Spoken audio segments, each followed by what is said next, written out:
দেশের বাড়ি নোয়াখালী আংশাপাড়া, আমি করে যাই। আপনার ব্রাজিলে কত বছর যাবত? ভাই আমি ব্রাজিল আসছি 5 মাস সামথিং। 5 মাস সামথিং। তো কয় টাকা দিয়ে আসছেন ভাই? ভাই আমি আসছি 25, আবারও আমার টুকটাক ডলার ডলার নিয়ে 27 খরচ হয়েছে। 27 লাখ টাকা খরচ আছে। তো এই 5 মাসে কয় লাখ টাকা উঠেছেন? প্রায় 5 মাসে আমি সব মিলিয়ে বাড়িতে 50,000 টাকা পাঠাইছি, আর আমার খাওয়া খরচ টরচ হয়েছে। এই 5 মাসে এই জি ভাই। 26-27 লাখ টাকা খরচ করে? জি ভাই। আচ্ছা, যাক আলহামদুলিল্লাহ, ভালোই। তো ব্রাজিলে যারা আসতে চাইতেছে এখন এই বিষয়ে আপনি কিছু বলবেন যে 26-27 লাখ টাকা খরচ করে এসে আপনি ভাই 50,000 টাকা 5 মাসে উঠেছেন? এই 5 মাসে আমাকে আমার আত্মীয় স্বজন পাড়ার প্রতিবেশীর মধ্যে প্রায় 30-40 জনে ফোন দিয়েছিল হুম। যে ভাই আমরা আসতে চাই, আপনি কার মাধ্যমে গেছেন, ব্রাজিলে আসো বিষয় কি। আমি সবাইকে এক কথাই বলছি, ভাই তোরা এই টাকা ব্যাংকে রাখি দেয়, তোরা ব্রাজিলে যে স্যালারি পাইবি ওইটার থেকে বেশি পাইবি ব্যাংকে রাখলে। তো এবার তো টাকা খরচ করে এখানে আসার দরকার নাই। এখানে আসা না পাবি চাকরি, না পাবি কিছু, চাকরি যে চাকরি পাইবি ওইটা দিয়ে তোর বাসা ভাড়া খাওয়া হইব না। অতএব এদিকে না আসা ইউরোপের দিকে ট্রাই কর। কারণ ব্রাজিলে আমি কোনো ভবিষ্যৎ দেখতেছি না। আবার একটা জিনিস চিন্তা করলে ব্রাজিলে ভবিষ্যৎ দেখতেছি।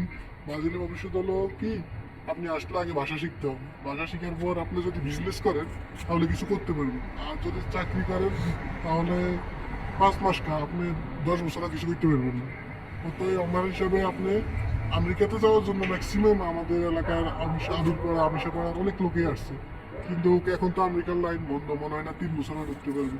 কিন্তু এই 3 বছরে ব্রাজিলে অনেক কষ্ট করতে হবে, অনেক ইয়ে করতে হবে, স্ট্রাগল করতে হবে। তাই বলতেছি ভাইয়েরা, আপনারা ব্রাজিলে না এসে আপনারা ইউরোপের দিকে ট্রাই করুন, ঠিক আছে?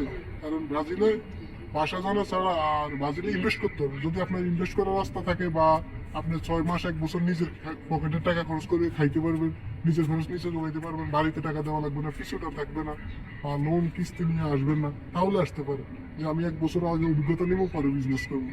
তাহলে ইনভেস্ট করার মতো ক্ষমতা থাকে, তাহলে আপনি ব্রাজিল আসতে এখন পারেন। যাদের ইনভেস্ট করার মতো ক্ষমতা নেই তারা ব্রাজিলে যদি 30 লাখ টাকা খরচ করে আসে কি করবে তারা? আমি তাদের জন্য বলছি যে তারা ব্রাজিলে না আসুক। কারণ আমাদের দেশ গ্রাম এখন দেখা যাচ্ছে ওর হাতে আছে 5 লাখ টাকা, পরে জায়গা বিক্রি করে দেয়, ব্যাংক থেকে নেয় 10 লাখ টাকা। কিন্তু এই ব্রাজিলে আইসা কিস্তি চালানো, লোন চালানো সম্ভব না। ব্রাজিলে আইসা নিজের খরচ চালানোই সম্ভব হয় না অনেক জনের। ব্রাজিলে- আমি তো একটা জব পাইছি 1 মাসের মাথায়, কিন্তু অনেকজন আছে জব পাই না, এখনো বাড়ি থেকে টাকা এনে খাইতে আছে, ডলার আছে ডলার ভাঙায় খাইতে আছে। কিন্তু ব্রাজিলে আমি কোনো সম্ভাবনা দেখতেছি না ওদের জন্য, যারা আমেরিকা যাওয়ার জন্য বা লোন নিয়ে আসতেছে তাদেরকে আমি বলতেছি ব্রাজিলে কোনো সম্ভাবনাই নাই তাদের জন্য। কিন্তু আছে যাদের জন্য, যারা 1 মাস 1 বছর 1 মাস 2 মাস এরকম নিজের পকেটের টাকা খরচ করতে পারবে, বা নিজের কোনো রকম নিজের টাকা হলে চলবে, বাড়িতে পাঠানো লাগবে না, কিস্তি দেওয়া লাগবে না, লোন দেওয়া লাগবে না, তাদের জন্য ব্রাজিল আসাটা